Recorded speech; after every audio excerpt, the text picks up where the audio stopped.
अपने पूर्वजों के लिए ये चीज अवश्य करें, खासकर उस समाज में जहां मृतक को ठीक से देखभाल नहीं की जाती है। उन समाज में सबसे ज्यादा असुरक्षित होते हैं नवयुवा लोग। नवयुवा और गर्भावस्था के चरण के महिलाएं इन ताकतों से सबसे ज्यादा असुरक्षित होते हैं। प्रभावशाली स्त्री गुण वाले पितृपक्ष या महालय अमावस्या को ऐसे समय के रूप में भी देखा जाता है जब हम हमारे पूर्वजों को सम्मान और आदर देते हैं। पूर्वजों का क्या महत्व है? वो तो मर गए हैं, अब हम उनकी चिंता क्यों करें? ठीक है, समस्या ये है कि आप जैसे आज है, आज की दुनिया में आप लगातार गूगल पर होते हैं। शायद आपको लगता हो कि गूगल वाली औरत ने आपको पैदा किया। जिन लोगों को हम पूर्वज कहते हैं, जरूरी नहीं है कि वो यहाँ वहाँ भटक रहे हो और पेड़ों पर झूल रहे हो, पर वो आपके अंदर जीते हैं। आपके अंदर आपके वंश का असर कितना अब भी जिंदा है। एक स्तर पर ये आपका जीवन समृद्ध बनाता है और दूसरे स्तर पर ये आपका जीवन को गुलाम बनाता है। हम जो है, जैसे भी है, वो सिर्फ अपने पूर्वजों की वजह से है। उन्होंने जो सीखा है, वो जो जानते थे, उनके हुनर, उनके तकनीकें, उनके जीवन की समझ, हमने जाने अनजाने में ये चीज़ें अपने अंदर उतारी है, हम सभी ने। साथ ही साथ आप उन्हें अपने भीतर बहुत ज़्यादा मजबूती से जीने देंगे तो आपका अपना जीवन अपना नहीं होगा, क्योंकि तब मुर्दों को कम मत समझिएगा। वो आपके माध्यम से जीने की कोशिश करेंगे। इसलिए इतनी सावधानी बरती गई है, किसी एक संस्कृति में नहीं, दुनिया भर की सभी संस्कृतियों में लोगों के मरने पर कुछ चीज़ें की जाती है ताकि वो आपके माध्यम से जीने का शक्तिशाली कोशिश ना करे, क्योंकि अगर वो आपके जरिए बहुत मजबूती से जिए तो आपके जीवन बर्बाद होगा। यानी कि आप एक फ्रेश जीवन नहीं होंगे, आप एक तरह से पुराने जीवन की कार्बन कॉपी होंगे। जिस तरह से आप बैठते हैं और खड़े होते हैं, शायद आप इसे अपनी ज़िंदगी की शुरुआत में ना समझ पाए। जब आप 18-20 साल के थे, तब आपने सोचा था कि आप पक्का अपने पिता या माँ जैसा नहीं बनेंगे। आप ऐसे बिल्कुल भी नहीं बनना चाहते थे, आप आज़ाद होना चाहते थे। लेकिन जब आप 45 के होते हैं तो आप उन्हीं की तरह बैठते हैं, खड़े होते हैं और बातें करते हैं, है ना? अनजाने में आपका शरीर उन्हीं की तरह चलता है। इसलिए हर संस्कृति ने हमेशा अलग अलग तरीकों से खुद को मृतकों से दूर रखने का ध्यान रखा है। भारत में हमने विस्तृत तरीके विकसित किए हैं और हमने एक समय चुना जिसमें इस दिशा में ज़्यादा से ज़्यादा चीज़ कर सकते हैं, ताकि साल दर साल हम पूर्वजों से ज़्यादा दूरी बना सके। तो पितृपक्ष वर्ष का वो समय है जिसमें हम पूर्वजों को देखभाल करते हैं।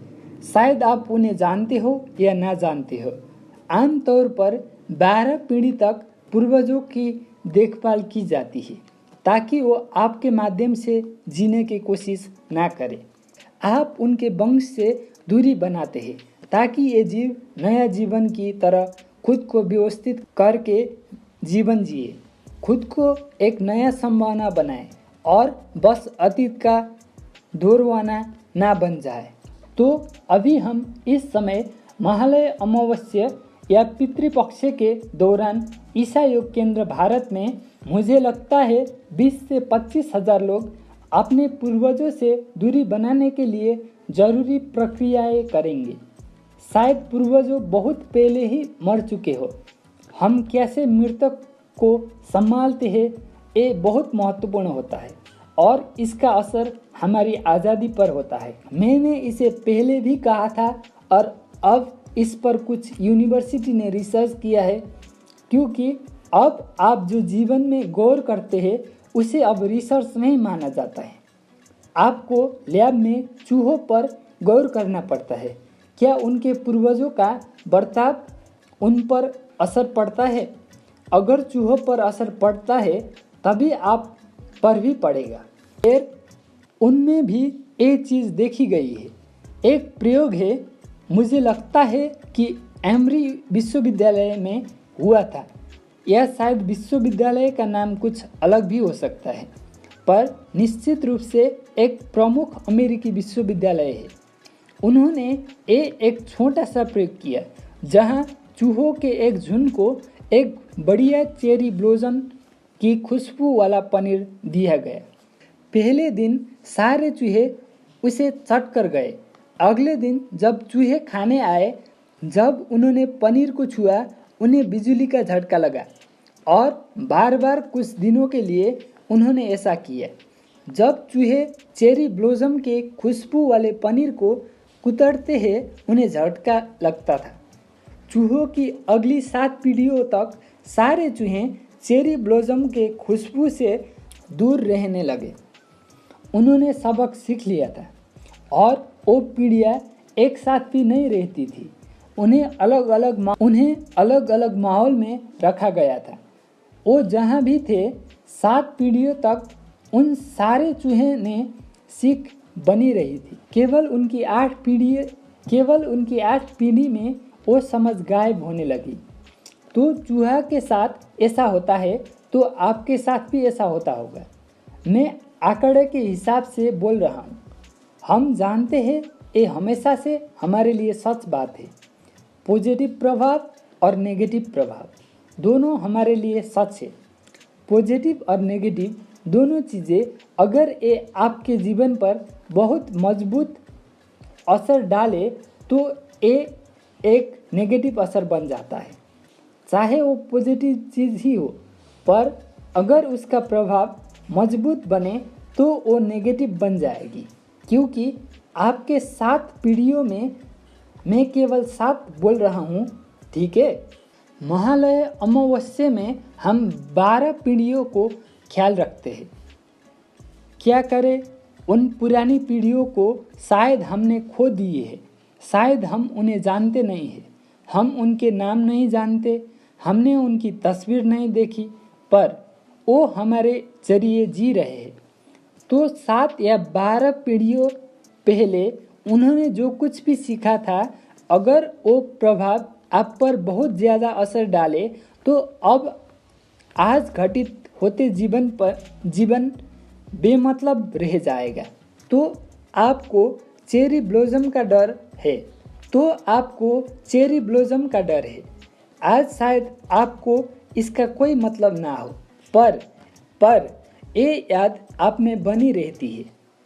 तो जानकारियों का ये जटिल जाल, जिसे हम आज वंश की सूचना, करण संबंधी सूचना या पौराणिक जानकारी कहते हैं, तो जानकारी के एक नेटवर्क के रूप में हुई है। ये जानकारियाँ हमारे जीवन में कई अलग अलग तरीके से काम कर रही है, खासकर उस समाज में जहाँ मृतक को ठीक से देखभाल नहीं की जाती है। उन समाजों में सबसे ज़्यादा असुरक्षित होते हैं नवयुवा लोग। पैदा होने से 8 वर्ष के उम्र तक बच्चों के पास आमतौर पर प्राकृतिक सुरक्षा होती है, लेकिन 8 से 18 वर्ष के बीच देखभाल न किया गए पुश्तों का असर उनकी आत्मा या उनकी यादों किशोरों पर कहर डालती है। तो उस समाज में जहां नवयुवा सबसे ज़्यादा दुख झेलते हैं, ये समय आपके जीवन के सबसे बढ़िया हिस्सा है, पर वो सबसे ज़्यादा दुखी होते हैं। आपको पता होना चाहिए, उन समाजों ने अपने मृतकों को ठीक से देखभाल नहीं किए है। तो पितृपक्ष साल का ऐसा समय है जब चाहे हमने अतीत में कुछ ना भी किया हो, फिर भी हर कोई अपने मुर्दा पूर्वजों के बारे में कुछ करने की कोशिश करता है ताकि हमारे जीवन पर उनका असर सीमित रहे। वो जैसे थे हम उनकी सराहना करते हैं, हम उनकी योगदान की भी इज्जत करते हैं, हमारे पास ऐसा शरीर है, ऐसा दिमाग है, ऐसा सीख है, ऐसा जो कुछ भी है, हर चीज़ में उनकी भूमिका है। हम इसकी सराहना करते हैं, पर साथ ही हम चाहते हैं कि वो हमसे थोड़ा दूर रहे ताकि हम अपना ज़िंदगी खुद और आज़ादी से जी सकें। ये महत्वपूर्ण है, वरना उनका असर बहुत ज़्यादा ज़बरदस्त होगा। नवयुवा और गर्भावस्था के चरण की महिलाएं इन ताकतों से सबसे ज़्यादा असुरक्षित है। ये बहुत ज़रूरी है। अगर आपके घरों में ऐसे लोग हैं तो आपको इस पर ज़रूर ध्यान देना चाहिए। इसलिए नवकिशोर या नवकिशोरी और गर्भावस्था के महिलाओं को मृत्यु होते हुए लोग या मरे हुए लाश के आसपास जाना उचित नहीं होता है।